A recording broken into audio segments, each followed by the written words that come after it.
Thanks for choosing this free Anfield Index podcast. If you'd prefer to listen to this or any of our other shows without adverts, then now's the time to check out Anfield Index Pro.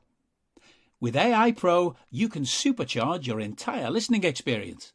You'll not only get all of our podcasts without the ads, but you'll have them far faster with our quick publish feature available exclusively for subscribers. AI Pro also puts you in the heart of our sound studio, with an option to listen to many of our shows live and interact with the podcasters in real time as the shows are recording. Upgrading couldn't be easier. AI Pro is available on all popular podcast platforms, and we have our own apps for Apple and Android. Just head on over to AnfieldIndexPro.com and get started today. Well, guys, it's the Incision podcast, and Liverpool Football Club are in another Champions League final. Thank you very much. Facing Real Madrid, we're very excited about that. And joining me on this podcast is, well, you know who. He's just laughing. He's like, are you going to give me an intro? Yes, I am, Themis. Yes, I am, because you always deserve one. It is a guy that needs no introduction, but I'm going to give him one. It is my co-host. He's not my sidekick. He's the one that carries me on this podcast. My excellent, trusty co-host, and just an awesome guy. Awesome contributor to this podcast, and I love talking with him. And I'm going to share a little nugget of information about how I felt during that game against Villarreal, and his good influences certainly rubbing off on me. It is Mr. Themis Casares. Welcome back. It's nice to be back. Get your checkered flags out. We're going to the final. Yeah. We're going to a final. We're going to a final. It is incredible. I mean, before we even talk about the game, can we just talk about maybe you know, what Jurgen Klopp has done here, just real quickly. You know, 3 Champions League finals, Europa League as well. So let's make that 4 European finals in the space of like 5 years or something stupid. I just think that's absolutely insane. And he's made 4 Champions League finals himself. Of course, I'm talking about Dortmund as well. Just incredible stuff. I mean, he has made us European elite again. You know, like the fact that we've made 3 Champions League finals now. Well, it's amazing to think that. It's amazing to be in another final. It's amazing to be in another Champions League final. 3 in 5 campaigns with Jurgen, with a team that was outside of the Champions League. It was one Champions League campaign in 7 or 8 years. Yeah, something like that. Since 2010, the final year that we're in the Champions League with Rafa. And then 1 in 8 years with Brendan Rodgers, and 1 to forget, actually. Yeah, I was going to say, can we please erase that from history? Yeah, and it's amazing to think that we're here again, and it's, in my point of view, it might be the easiest thing that Jurgen has done as a Liverpool manager so far, because of the royalty, because of the history, because of Anfield, because of all that stuff. Maybe, you know, building a good team and then having all that tradition behind you, it might be the easiest thing that Jurgen has done so far. If you think about that, how many cup finals? Versus Chelsea, right? The league and fighting for the league of points, win it. That's the hard job.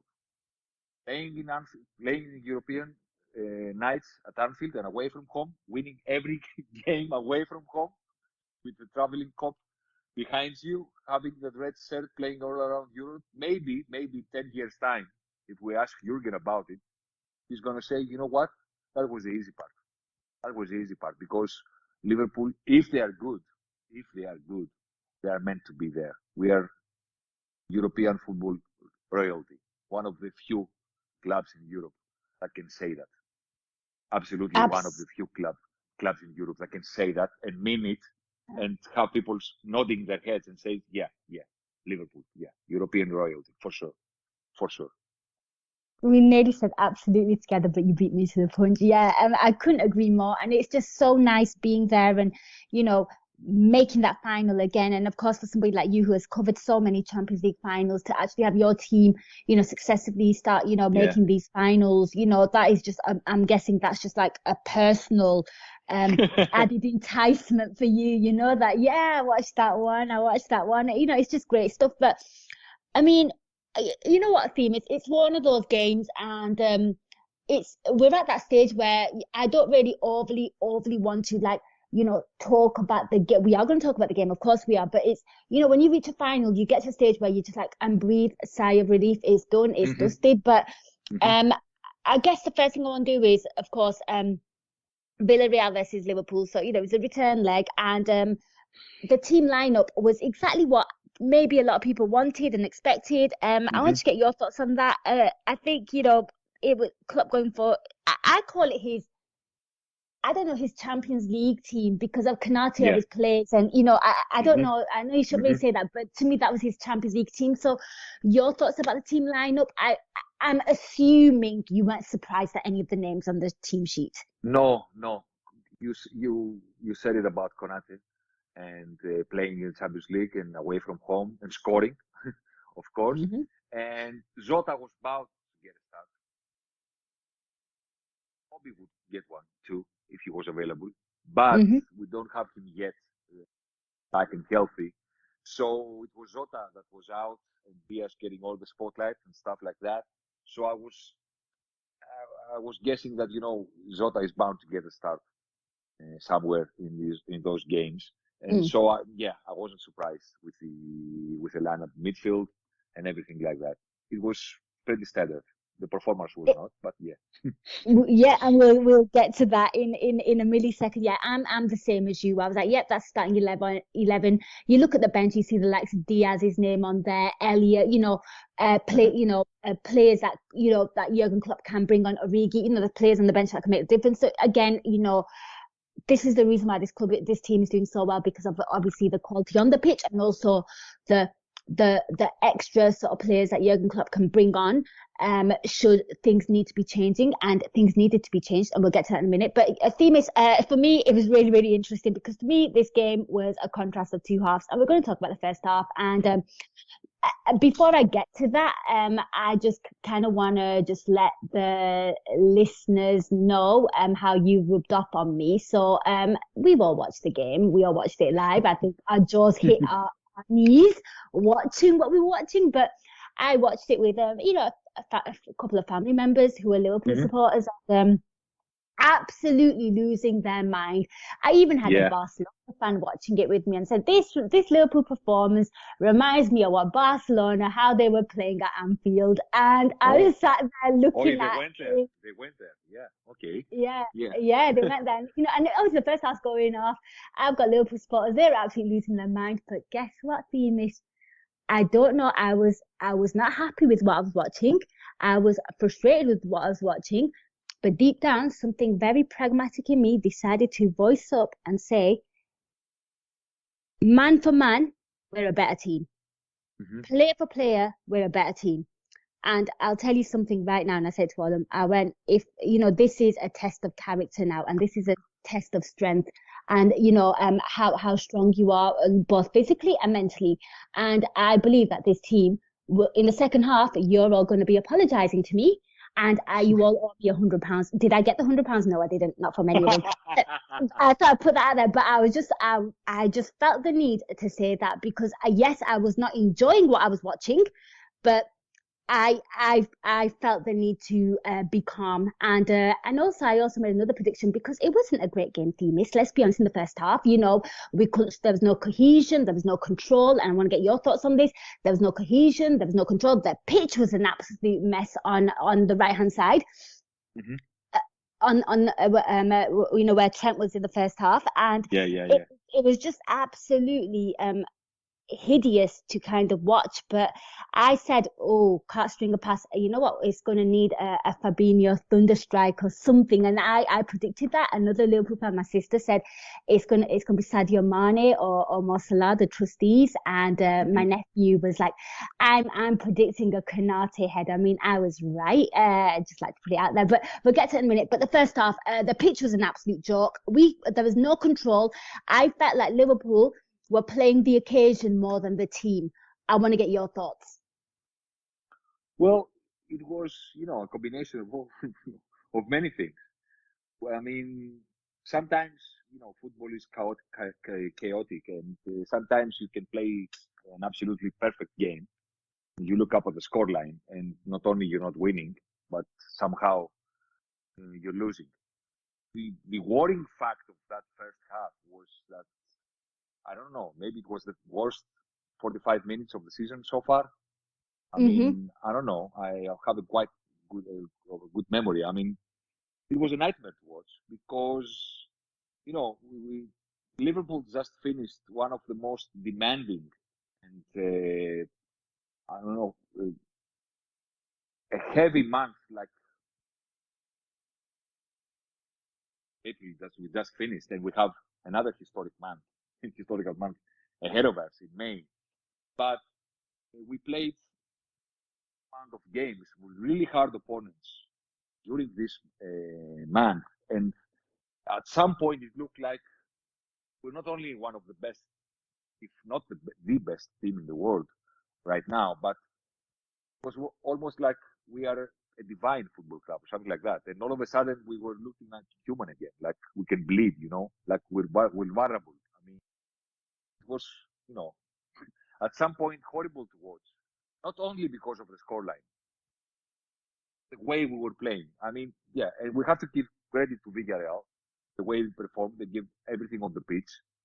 They were all amazingly proactive with high intensity pressing, blocking the lines, fighting for every ball, stuff like that. The pitch, of course, did not help. They had the crowd next to them, fighting for a place in history. I mean, yeah, as you said, you were family members. I was with my wife, and she was looking at me at what was going on, and I said, you know what?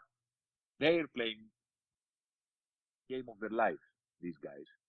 It's the biggest game they have ever played for a long time. I know they won the Europa League last season, but they are in the European Super semi-final, Champions League semi-final, in their home ground, facing not a probable task. I mean, yeah, they lost the first leg, yeah, for sure, but the scoreline doesn't make it a wonder for them to come back to the game, like the Chelsea Ghost or something like that.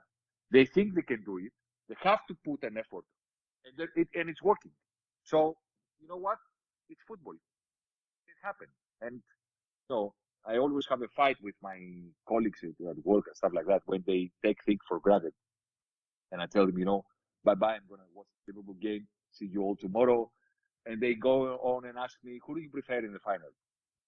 You know what? If Liverpool, they all go, if? What do you mean? There's a chance that Villarreal, what? And I always say, yeah, there is a chance. Always. For anything. Football.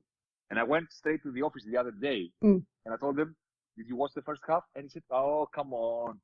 As soon as Liverpool, got their grip again, it was game over. And I said, yeah, what if Alisson slow? And it's a penalty for them. Yeah. How do you know? How do you know? How do you know? Shoot from, I don't know how many meters away from, and it goes top bins. How do you know? But yeah, I have to agree with you. There was a little bit a part of me inside that said, yeah, that's not gonna happen again in the second half. Yeah, no. And I was calm as soon as I saw Liverpool play the Liverpool way. Not after we scored, but as soon as I saw them settling the game, taking control of the game, and playing the way we like. Then I was, a little bit reassured. Absolutely. I think, Yeah, as well. the phrase, the phrase. I was thinking about you during the game actually. Yeah, because I now have the habit, that I know I'm gonna talk about the game that I'm Yes. currently watching and stuff like that. And the phrase that I kept repeating for 45 minutes, they hear me. They cannot, but that's the way I, watch football. I sometimes give instructions and stuff like that, like they can hear me. And the phrase that I kept repeating, I don't know how many dozens of times, said that, pass to his feet, do not pass pass to his feet, not pass in space. Play the ball to your teammate's feet. Do not try to find him. Yes. And I don't know how many times. I mean, Yeah. just at some point, my wife looked at me and said, "Would you stop saying that?" And I said, "Would they stop? Would they start doing it? Yes. If they start doing it, I'm gonna stop saying that." But they don't. Can you see that? I mean, how many displaced passes in the first half? Konate couldn't hit C from a boat. And I said, pass the ball to your teammates' feet. Minutes in the game. Don't play it first time.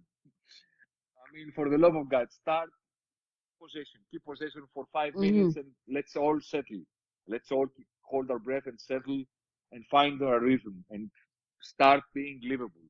Because that wasn't Liverpool. That wasn't us for the 45 minutes. No. Absolutely, and I think the early goal, certainly absolutely unsettled us, and things that I was kind of noticing as well. Like I think you were talking about we were trying to find space. There was no space. There was no cohesion. I felt like we were slow, but we were trying to rush things. I also felt like the fullbacks as well. I mean, I'm not singling anyone out, but things weren't going right throughout the whole pitch. I don't think anyone had anyone sort of covered themselves in any kind of glory. Maybe Alisson with that save, but as a whole, I felt like the fullbacks, weren't really involved in the attacking side of things. Certainly Trent in the first half, for me, it felt like he was a little not scared. I will not say scared, but he looked a bit conservative than his usual self to be more attack minded. I mean, it was just and of course both of the goals actually came from the first one came from the right hand side where Keita should have done better, and then the second goal came in from the left hand side where Robbo it crossed Robbo. So there was a lot of things going on, and Keita, people were talking about Keita, and there was a lot of talk on Twitter saying it, and it kind of winds me up that this, bring on Hendo and all this. So there was a lot of things, and even somebody like Thiago, I mean, he was struggling in that game as well, and the atmosphere was like a cauldron of noise. I loved it though, from that perspective, that they were so passionate and, they had something to cheer about. But yeah, that first half, I mean, I don't think I could really look at anyone and think, oh, you have been amazing, or you tried to be amazing. I think the only positive that I maybe took from it was, Salah trying to hit on a few counters, but got caught offside a few times. I thought Jota wasn't his usual effective self. I thought the only one that maybe tried sticking a little bit of a needle in as well was maybe, Sadio Mane. He looked genuinely in the first half, genuinely quite angry with what was going on, and he was trying to win the ball back. But yeah, like you said, there's so many misplaced passes. There was no control. Everything just wasn't the Liverpool way. And like you said, and again, the family that I watched the game with were like, this is probably the worst that we've seen Liverpool play. It was just like, I think the early goal kind of sucker punched them and threw them off. And these things happen, and it was mad because the first goal happened at round about, I'd say, 3 minutes. It's like 2:55, but let's call it 3 minutes. And then of course they get the second like on the 40th minute. So there was a big period of time where Liverpool could have responded, but they just did not respond. And I think that was the alarming part there. It's not about conceding. It's not about that, because one could say Villarreal got the early goal right, and then they could go on and say, you know what, we got the early goal. We only need one more to tie the goals that they conceded at Anfield. So let's settle back, let's take our time, stuff like that, and maybe the early goal would have given Liverpool the control of the game, but that never happened. So it wasn't about the sucker punch or stuff like that. It was a collective, a collective struggle. I mean, I know what people said about Naby, and I can guarantee, and I'm sure everybody agrees, that if it was Hendo playing, then we would have people at halftime saying, I told you so, we cannot control anything with Jordan Henderson on the pitch, and Naby should be our first sub right start of the second half, right? I mean, that would be the case. And what happens with football is people love get or give or take permanent conclusions from temporary situations. Absolutely. I'm sure there was probably a portion of it, Yeah. I'm gonna say, some support saying, oh, we need new players and we need this and, acting like absolute spoiled brats. But yeah, I mean, let's move on swiftly to the second half. I think, I don't think listeners really want to hear us kind of talk about the first half too much. But I think we can all agree we did not enjoy that. That was not the Liverpool way of playing football. I think Jurgen Klopp was equally as cheesed off. But there was but I think the commentators think like, ooh, we've got a game on our hands, and obviously I watched it on BT Sports, and people like Rio Ferdinand who were absolutely licking their lips. I think ex United player, I think Gary Neville was sort of enjoying that a fair bit as well. So second half, I mean, I love the fact that Jurgen Klopp obviously gave him an absolute rollicking, and I don't blame him. But instantly makes a substitute. Second half, you see Jota coming off, Diaz coming on. I mean, that boy is an absolute game changer because he was absolutely, first of all, we know what he's all about. He just runs. He's so aggressive. I love the fact that, when he gets taken down, he gets straight back up. He's got so much fight and needle about him.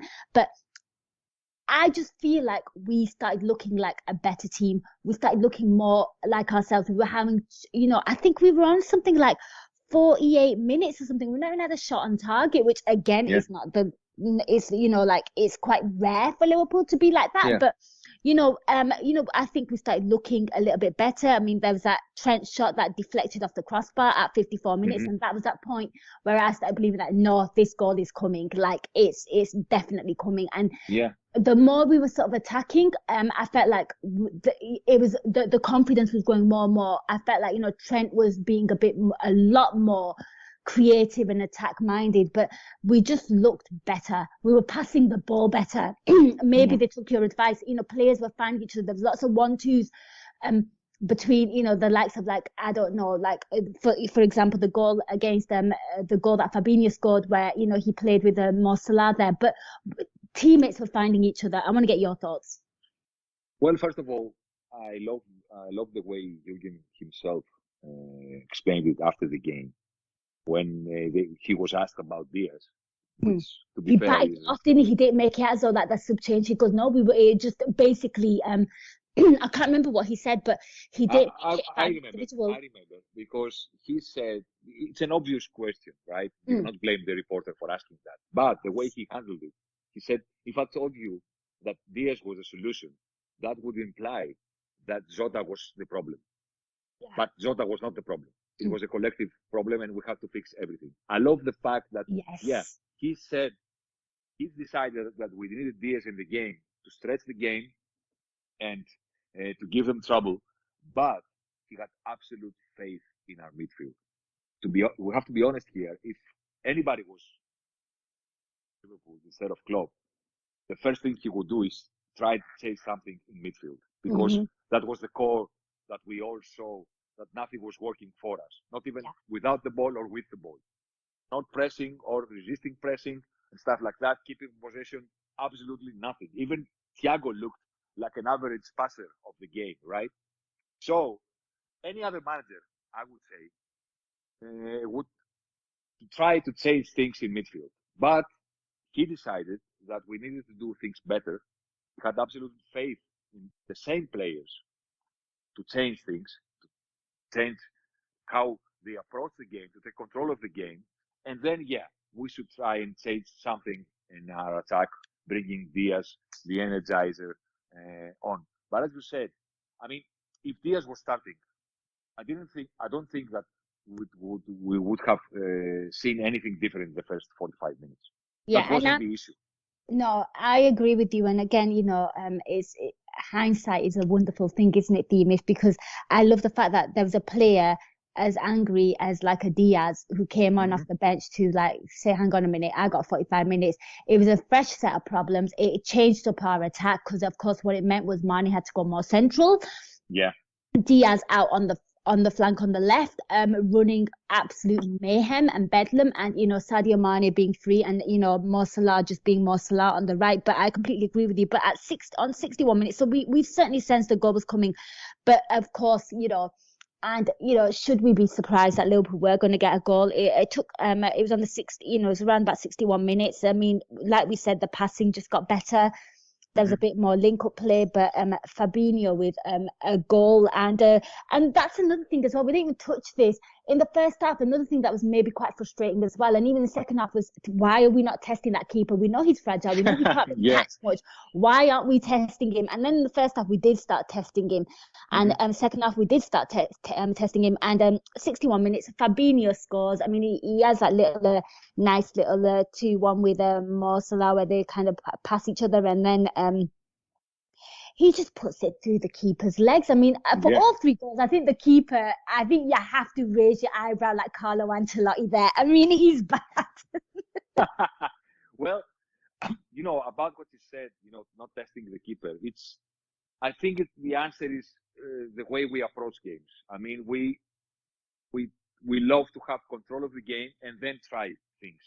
I mean, we're not a team that would say, nothing is working, so let's have a go with a shot from far away, stuff like that. We always try to find solutions and try to control the game. What I loved about the goal, apart from the obvious importance of Fabinho scoring our first, is the fact that we did what we have been doing all year with that triangle in the right-hand side, but he did it with a defensive midfielder instead of Jordan, Elliott, or Naby, who often play there. It's about all players on the pitch, no matter what their position is, knowing what we're doing in every aspect of our game. So Fabinho found himself there, which is not his usual area to cover, but he knew what players do when they find themselves in that pocket of space, and he did that. It doesn't matter if it's not his usual role. It doesn't matter if he's not Henderson or Elliott or Naby or Thiago. I'm here. I know what we always try to do when the player is here. So I'm gonna have a go. And he has scored in the European knockout before, because he has scored versus City when Monaco knocked them out. It wasn't in the semi-final, of course, but back then he was the scorer of their second goal in their comeback in the second leg for Monaco. And I know he's our, destroyer in midfield and everything, winning all balls and stuff like that. But he has a good technique of striking the ball. That's why he has an amazing penalty record. And he has the calm and confidence, to find himself inside the penalty box, look at his options, seeing or maybe realizing in a split second that, my teammates might be in an offside position, that pass might go through, it might not. And then deciding, what, I'm not going to pass it, I'm not going to square it, I'm going to hit it real hard and low, to, try my luck. And it worked. It absolutely did. And, I might as well go there, but how was your reaction to that goal? Was it relief? Was it joy? Was it like, yes, I knew that was coming? I think it might have been a combination of all three, but please feel free to enlighten us, Themis. Yeah, I do not over celebrate. Just smile, stuff like that. There are really few goals during the season that I get really, really excited and shouting and stuff like that. Yeah, maybe 3 or 4 goals per season, late winners. Hello, Divock Origi, stuff like that. Yeah. Yeah. But that was one of them, because it was, as you said, a combination of all emotions, relief and joy and, letting some frustration go out of your body. I mean, finally, that's the way to do it. That's the way to do it. And then I know nothing is certain in football, but after that, I was really, really assured that, we're going to finish the job. Yeah, we're going to finish the job there. And one thing I absolutely loved as well, I mean, what isn't there to love about this team, but literally took about 5 minutes and 30 seconds for them to get a second. Trent in swinger, Diaz sort of like glances it in. He wasn't offside, but again, that is something you've got to marvel at this team. I want to get your thoughts on that because within that short period of time, pretty much took the air out of Villarreal, in my opinion, at that point, and, for me, that was just the sign of a team that give them a small little sniff and they will absolutely destroy you. And that's what Liverpool did, in contrast to maybe Villarreal in the first half where it took them like 37 minutes to get their second. The fact that Liverpool were like, okay, our tails are up and we're going to get a second one really, really quick. And it took them 5 minutes to get the second.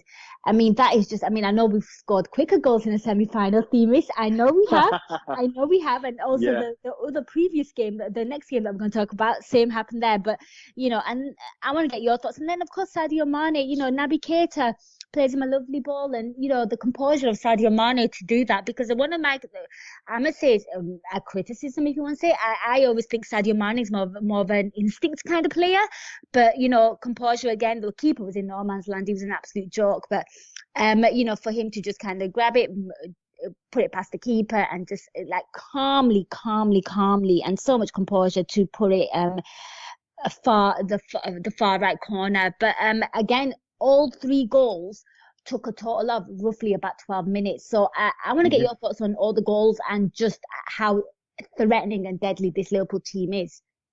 Well, sometimes it feels like, Liverpool are playing football like a boxer. I mean, we try to corner the other team, right? We try not to give them any space.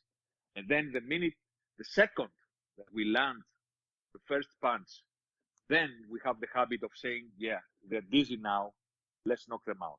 I mean, it's like a boxer's approach to take our time, be patient, control anything and everything, and then when we land the first punch, then we go bam bam, and then you're out, and then you're dizzy, and then you're down the ground. And yeah, I don't want to be harsh on Villarreal, but we have done that versus much better teams in a much more demanding games because we have to be honest here. That second goal, it wasn't I don't know, like a huge achievement or something like that, like we have done in the past with quick goals in succession versus City, versus Barcelona, of course, and stuff like that.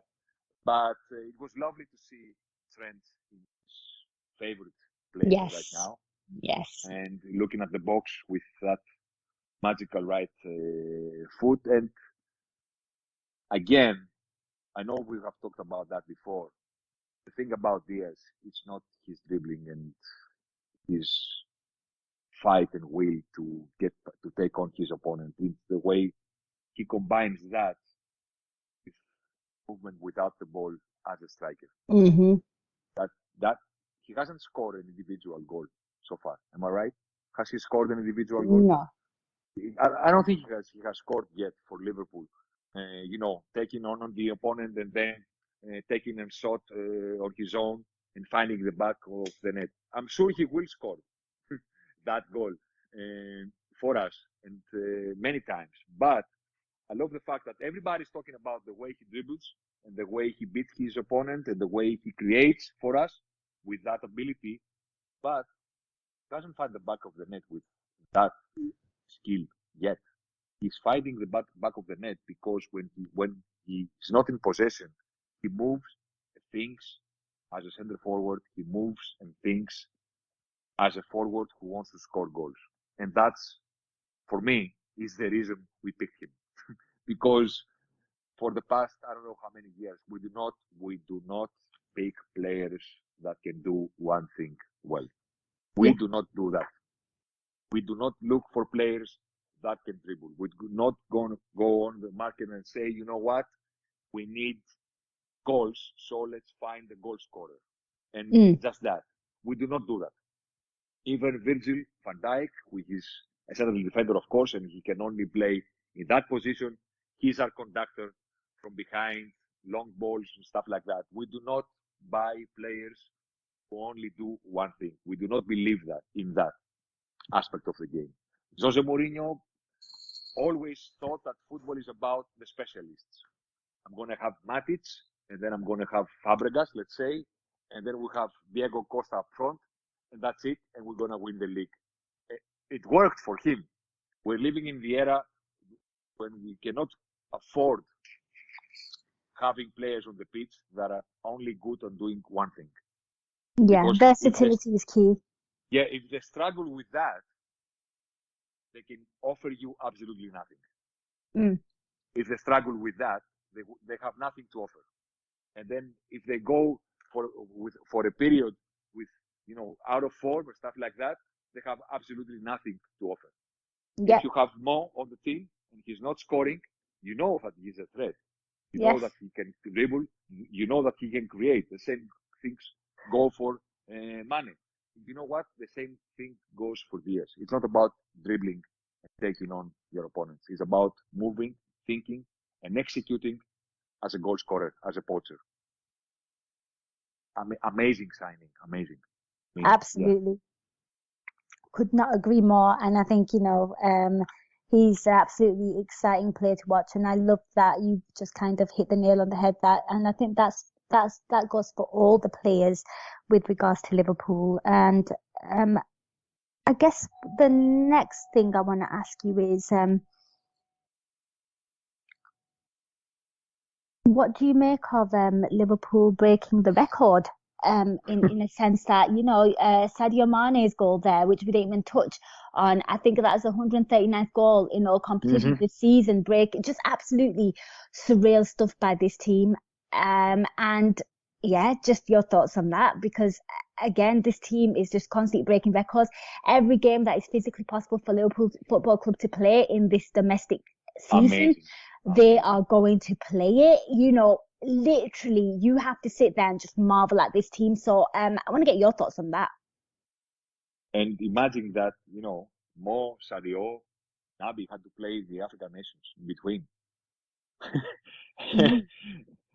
And Diaz had to play all these World Cup qualifiers with Colombia.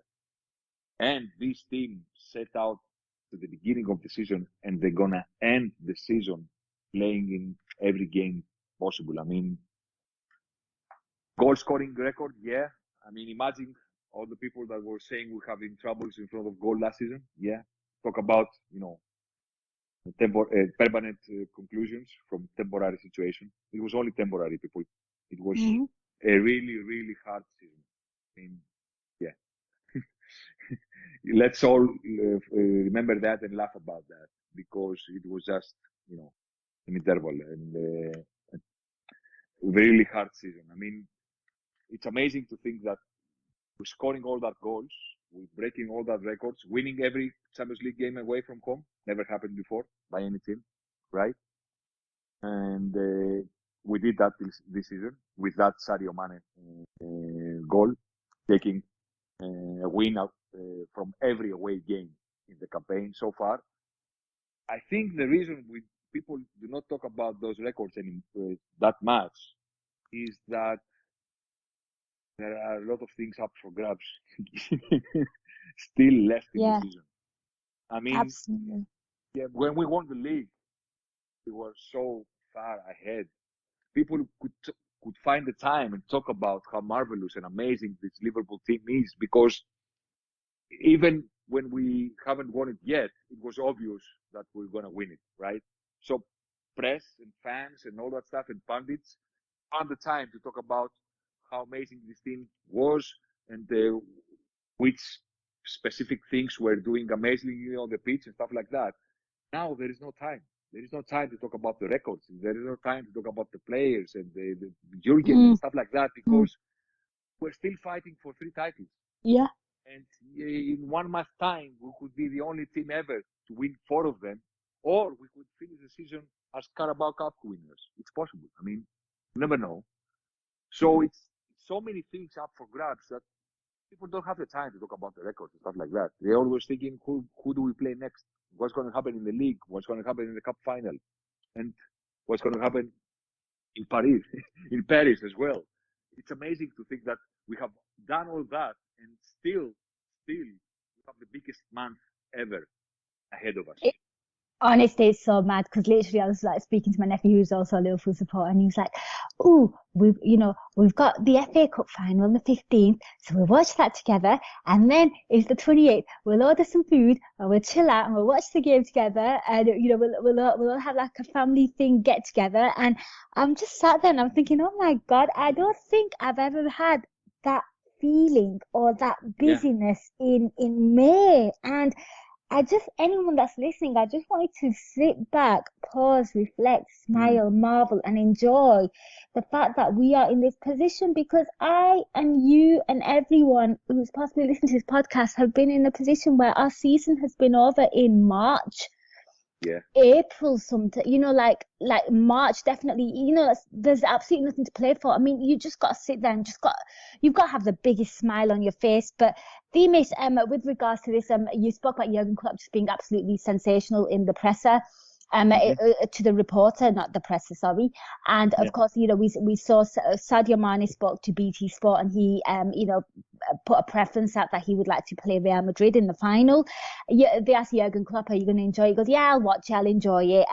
To me, regardless of who makes it, what a final it'll be, he said memorable or historical. He said something along the lines, basically just batted off the question before it was even asked regarding who would you like to play. I mean, I love that about the guy. He anticipated what they were going to ask him, and he just didn't even give the reporter the opportunity. But I think we can all safely say that we are absolutely delighted and thrilled that Liverpool made the final. I think, it was a test of faith and character and nerves in the first half, but second half, Liverpool back to their old ways. And is there anything you kind of want to share from this game, or anything you want to get off your chest before we talk about, talking about the other game?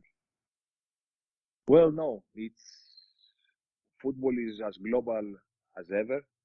And as you said, we have to stop, pause, and reflect and think that Liverpool are in the center of the football world for the upcoming month. And to think that this club is so massive that it has millions of followers all over the globe without winning the league for 30 years and hanging in there, but still have that amazing power all over the world, in every country. Imagine what this power would be in 10 or 20 years from now, when all those kids grow up, because we are making fans everywhere around the world right now, because we used to do that in seasons, as you said, that were ending in March and in April and stuff like that. Imagine the absolute power that we gain now, being so successful and being in the center of the football world right now, the absolute center of the football world. Liverpool are the elite club of the world right now. I don't care if we win anything from now on. We are right there. No other team right now. I'm not disputing that for a second yet. Let's just enjoy it. And let's talk about the second game, Themis. Oh my God. Real Madrid versus Manchester City. I mean, first of all, I think if anyone lives under a rock, what the hell happened? Sorry. Yeah, I mean, yeah, it's, I've said that before. Champions League is the jungle, and Real Madrid is the lion. And if you want to become the king of the jungle, you have to kill the lion. Yeah. But you cannot kill Real Madrid just by playing better. You cannot kill them even by winning. Winning is not enough with them. I mean, well, if you're thinking, we're talking about punches before and boxing and stuff like that, yeah. And if you punch Real Madrid on the face and they hit the floor and you think you're done, you're wrong. You have to go and kick them like, Goodfellas style, like Robert De Niro and George Pesci did in Goodfellas. Kick them with the shoes until there's blood on your shoes. And if you're thinking you're done, you're wrong. You have to stab them like a maniac, right? Mm-hmm. And if then you're thinking you're done, you're again wrong, because you have to burn them, you have to cremate them, right? And when you cremate them and you think you're done, you're wrong again, because you have to take Real Madrid's ashes and put them in a capsule and send them to orbit around Earth. And when they are up there, you have to find a rocket capsule, spread Real Madrid ashes all over to outer space. Then you can say you're done with them, because you're never really done with them, because this is what they do. They wear white in the Champions League. They go to the final. They do, they do. Oh They do gosh. not lose finals. I know, and this is like the scary thing now, because like Yeah. obviously you've just kind of highlighted that, and you watched that game, and I think many people did. And by the way, on a side note, I like the fact that Liverpool played first, got into the final, and then you can enjoy and relax and think who's Yes, going of to make course, it. of That course. is a Yeah. very, very nice feeling, and also it gives me really nice sort of flashbacks to not so long ago when we were watching Spurs versus Ajax. Knowing like, oh, I wonder who we're going to play, but here we are again enjoying this game, but not a single shot on target, till the 89th minute. Benzema just not looking like himself. Also, you have to, I know he's probably managed some very, very good teams, but Carlo Ancelotti doing a grand slam of all the big leagues, winning them all, Yeah, on so Saturday, and then on Wednesday being the first one to go to 5 Champions League finals. I mean, what an amazing couple of days for him. I mean, yeah, absolutely. And we all watched that game, and we're sort of speaking about, to me it just seemed very tactical, but Real Madrid really not creating much, lots of half chances, also so many offsides as well. Every time Benzema was on the ball, and like maybe deep down inside me I kind of wanted Real Madrid through. yeah, And it was just constant, the offside flag was going off. I was getting deeply like frustrated. But you look at that and that game, and then obviously Mahrez scores, and it's just absolutely madness, because you sit there and you think, oh gosh, this is it now. I don't think, will Real Madrid come back from this? Can they come back from this? And our commentators were, talking up the Paris final for yeah, English final and also, for yeah, Man City, and I don't know what Pep was doing, because some of them subs, of course, he had to take off Kyle Walker, but taking off some of your attacking players like De Bruyne, Mahrez, and oh gosh. And then, Grealish, I mean, two chances in the space of a minute, two and chances, yeah, in the space of a minute. That's going to haunt him for the rest of his life, because then you have Rodrigo, who literally has two chances in 2 minutes and scores again, a contrast of fate. Oh my God. yeah. I mean, yeah, people are gonna talk about Pep, and you know what? Grealish scores one, and he's a genius. Yeah. And they played 185 minutes of football. City were the better team in every single minute of of the time. Yeah, Grealish, by the way, it's worth noting as well. Goal line clearance, and actually a really good save by Courtois, because it Yeah, actually just touched it like that's it. grazed his Yeah, finger, and it just kind of went yeah, wide. My yeah. word. Grealish scores that, and City are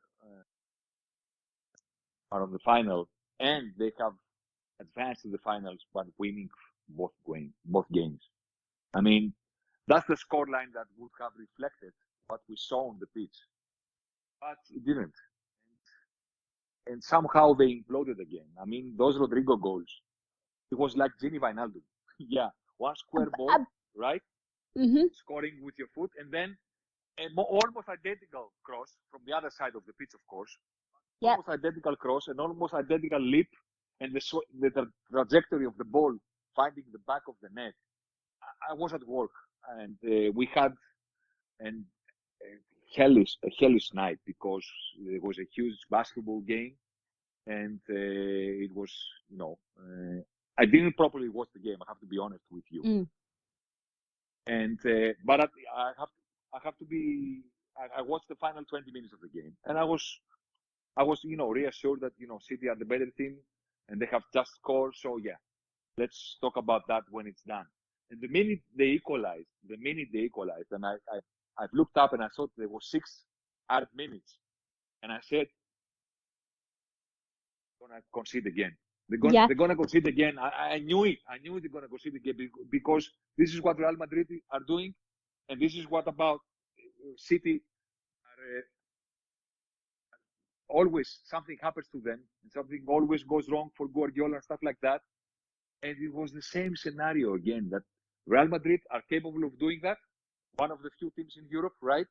Not only Anfield European nights. We have to be honest here.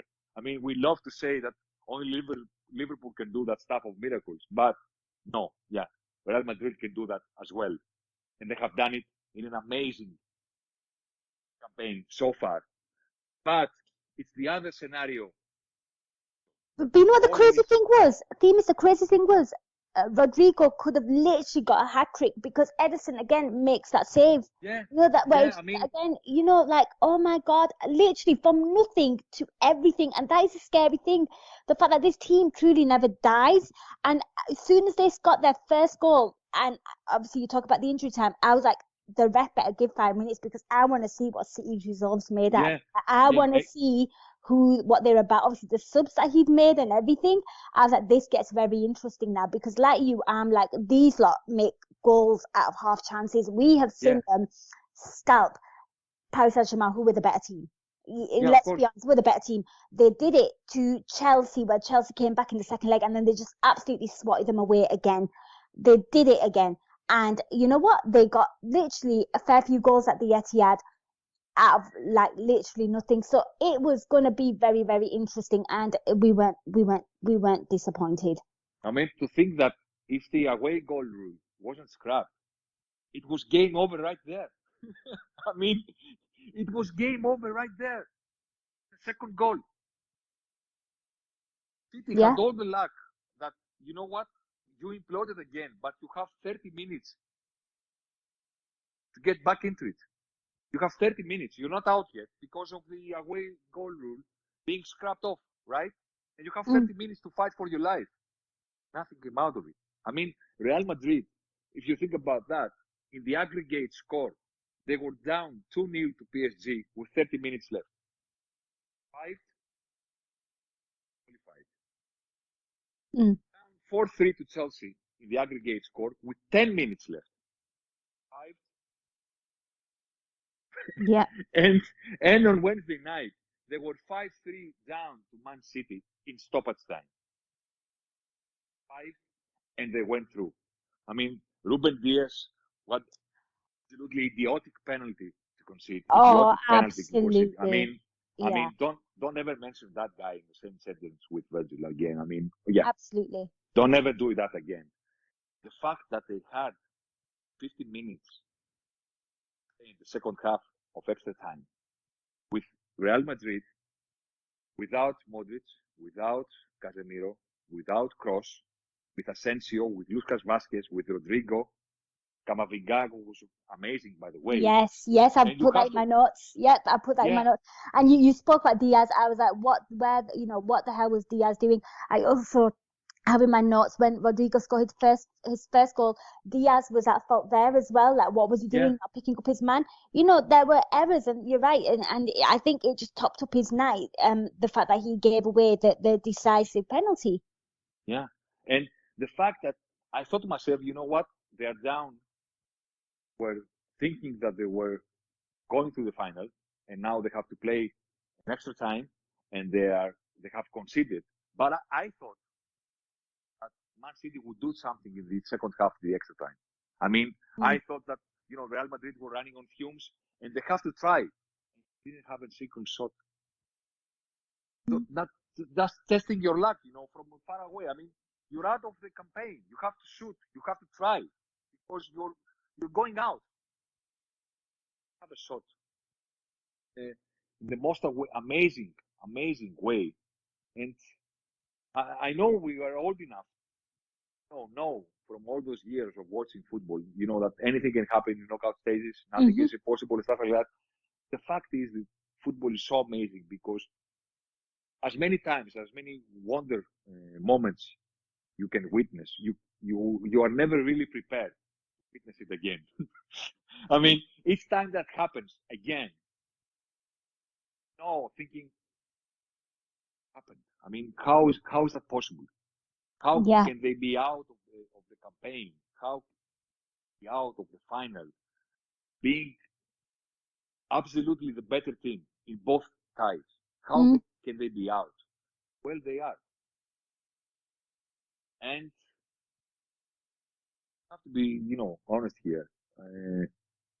My wife who has been asking me, who do you want to play in the final? Who do you want to play in the final and stuff like that? And she doesn't know much about football, but watching Liverpool play every week for the past 2 or 3 years, she has she knows that City are the toughest opponent Yeah. because she knows that we don't have the best games when we play them. So she can tell by that. She doesn't know what Guardiola is doing, the tactics, or how good a player is, Silva or Kevin De Bruyne and stuff like that. But she knows when we play them, we are never at our best. So that must mean something about their qualities. And she said to me, I want to play Real Madrid, and do you think they can do it and stuff like that? And she was so happy this morning about the fact we're playing Madrid. And you know what? I told her, in all honesty, she said, you know what? Now it's done and dusted. We're playing Madrid. So who do you want to play? Who do you want to go through? And I said, you know what? I was thinking that if we're going to lose the final, there's always that possibility that you go there and you don't have your best game or stuff like that, and you lose the final. I would rather lose it to Real Madrid. Like them, I've never supported them, but if you're going to lose, you're going to say, you know what? We lost the final to the absolute European royalty. To them.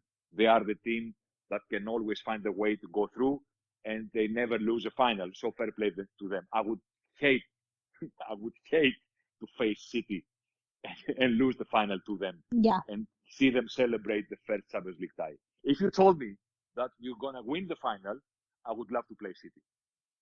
Nobody can promise you that. Of course. Yeah. If you told me that we're going to win the final, then bring on City. But it's an open game. Anybody can win it. So I'm supposed to go there and watch my team lose a European Cup final in front of me. So yeah, let it be Real Madrid, the one who win it. Let it be them. Fine by me. It's okay. They're European royalty. Yeah, just some random thoughts. I mean, when the Rodrigo second goal went in, I ain't gonna lie, I squealed a little bit because literally, like, what on earth, like those things, like, it is just such a great feeling to kind of watch. I mean, I have no affinity with either team, you guys all know that, but I was just like, oh my God, I can't believe they've, like, it's happened to him again. I think it was more like laughter and like, but like you said, I mean, Real Madrid, they're not going to be easy to play against, but, you have to play somebody. And, this is the team that we're going to play against. You have to give them respect because they've actually knocked out teams that have actually been better than them. I think what Liverpool have to do, and maybe why, what we have to do against Real Madrid, of course, we're going to do the chit chat about Real Madrid when the final comes. Yeah. But I think what Liverpool have to do is, with this team, Liverpool just absolutely have to be clinical. And, that is my hope for it, like where you have to put a good 5-6 behind them. The midfield needs to be on point. It needs to be alert. It's just going to be one of them things. And of course, the defense has to be so switched on because, we talk about Benzema, but let's not forget Vinny Jr., who absolutely destroyed us last season, albeit we were depleted. But I've seen him run at everybody. And I thought Kyle Walker did really well with him for most parts of the game. Obviously, he got injured, but that's my takeaway from that game. And my takeaway from Man City is Themis. I want to get your thoughts on this as well, and just in general what I've been speaking about. I am absolutely hoping that they are absolutely traumatized and their confidence has been shook, and Newcastle can do something to them. On the flip side, now they've only got the league to focus on. They might go full on pelters for it, which is highly, highly, highly likely because this team is so, so good. But I'm hoping that they have taken a bit of a psychological beating there as well. I'm not going to say anything on that because of course, I really care about what's going to happen, but I do not care about what they're going to do. It's, I mean, my whole focus and thought is on Liverpool right now. So, of course, I'm waiting to see what we are going to do in the remaining fixtures and if they're going to slip or not. As you said, we have all the time in the world to talk about Madrid again before the final. I would like to add a few things on them. First, the fact is, Carlo Ancelotti with Napoli as well, having good games versus Liverpool and versus Jurgen Klopp. Of course, we have all the history of the 2005 and 2007 finals. Yeah, we go a long way back. And we go longer than that because he was playing for Roma in the 84 final, right, in Rome. So we go long, long, long way back with him. I mean, we are his favorite, in a way, opponent because he has every story possible facing Liverpool as a player and as a manager as well. But I have two thoughts. First, the fact that Liverpool always face a team playing in white in the finals, right? So City would be the only opponent ever in the European Cup or Champions League final not to wear white when they face Liverpool, but it was not meant to be. So we're going to face a team wearing white again, like we always do in Champions League finals. And I have to add something that might worry some people, right? But it's my responsibility to do so. And I don't know if you've seen that stat anywhere or if anybody else has mentioned that. Since 2001, 21 seasons, right? Spanish teams have played in 16 Champions League and Europa League finals. 16 finals in the Champions League and the Europa League in 21 seasons. How many have they lost? None. None. Because even Atletico Madrid lost to Real Madrid, who are a Spanish team. Exactly. None. Sevilla, Villarreal, not only Real Madrid, no, Barcelona, yeah. All of them. They do not lose a final. They have 16 European finals won in a row. 16 out of 16. This is the task that we're facing in Paris. We're facing the task of beating Real Madrid, who have an amazing finals record, and we have the task of finally beating a Spanish team in a final after 16 straight wins. This is what we're up to, and I have to agree with you. We have to be clinical, and because that team never dies, we do not have to play better than them. We do not have to win. We have to destroy them because that's the only way to do it when you're facing Real Madrid. That's the only way to do it. I've said that last season when they played Chelsea, and I said if you want to knock them out, you have to destroy them. Absolutely destroy them, like Ajax did when they reached the semi-final to lose to Tottenham, like Ajax did. Face them, play, and destroy them in every possible way because that's the only way to beat them. The only way to beat them. You cannot squeeze a win out of Real Madrid. You cannot almost win with them. Never. You cannot just squeeze a scrappy win, stuff like that. I know finals are supposed to be about scrappy wins, right? But I don't know. Yeah, maybe it's a scrappy win again for either team. My general rule when you're facing Real Madrid is that's almost impossible to do when you're facing them, when you're playing them. If you're playing them, a scrappy win is not that easy. You have to destroy them. Play them, destroy them. That's the only way to do it. So, yeah, And if anyone can, let's leave it to Jurgen Klopp and the Reds. Let's make history. And I mean, yeah. I can't wait. I mean, I have to be honest with you. I wish we would play them tomorrow. I wish the wait was over. I mean, there's a lot of football to be played and important football matches to play. Until then, I'm not disregarding anything, but whenever I think about the Champions League final, I wish we would play them tomorrow. I cannot wait. I cannot wait. I don't think many people can. 28th of May is the day that we're going to have to wait. I'm sure myself and Themis will get together before that and maybe talk about, the build up to it and how we're feeling. And, I'm sure we can do something. But guys, I think it's going to be a tasty encounter. I think regardless, it's going to be a good final, and hopefully, watch this space with the Reds. Themis, I think we've pretty much discussed everything there. Any final takeaways from you before we close the pod off? Well, we have talked about that off record, right? So now we can talk about that on record. So yeah, I'm going to Paris. Who's coming?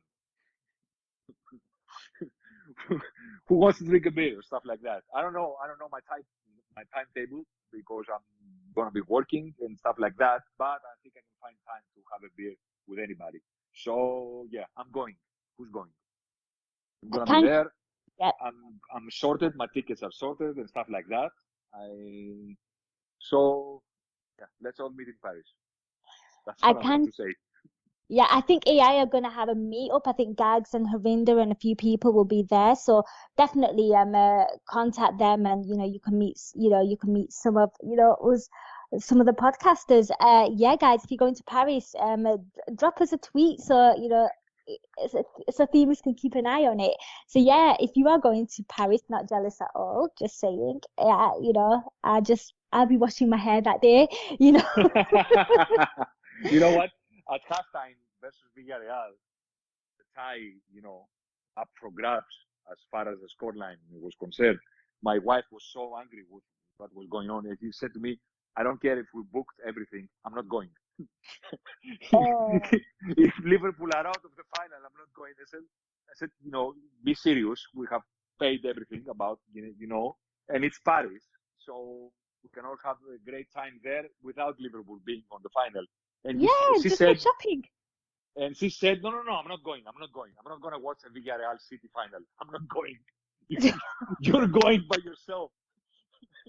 And I said, oh my God, what have I done? I've created a monster. I have a wife who thinks going to Paris in May is not a good idea if Liverpool are not playing in the final. I think some people will think you've hit the jackpot there, especially our listeners, I love that. I love her passion as well. I love the fact that she just sounds like, like she's really, really fully immersed herself into Liverpool Football Club and really enjoys watching them. But guys, I mean, what a time to be alive. What a time to enjoy the Reds. And you know what, on a personal level as well, I am really, from a podcasting perspective, I'm really happy that I will get to talk one more time to you guys about a football game, because last year it was cut a little short for mine and his liking. So we're really excited about that. Just wonderful stuff, guys. Thank you so much for listening. Hope you enjoyed it. Give us your thoughts. I want to hear your reaction to the Fabinho goal and Rodrigo's second as well. Tweet us, Discord us, anything, and just feedback is always welcome. And if anyone is going to Paris, drop us a line, certainly to Themis, and hopefully you can all have a get together. Guys, from me, I hope you enjoyed this podcast. Take care. Till next time, a big final awaits. Up the Reds. We hope you enjoyed listening to this Anfield Index show. Please be sure to subscribe to our channel so future podcasts find their way to your device automatically. There's nothing quite like fan engagement, and we'd love to know what you think of anything discussed on this show. The best way to get in touch is over on our free Discord community, where both podcasters and listeners debate the hottest LFC topics 24/7. Sign up free now at AnfieldIndex.com/Discord. You won't regret it. You can also follow us on Twitter at Anfield Index and find us on Facebook by searching for Anfield Index. Oh, and before you go, we'd love it if you could leave us a 5-star review on your favourite podcast app. It only takes a couple of seconds, and it means the world to the people who create these free shows.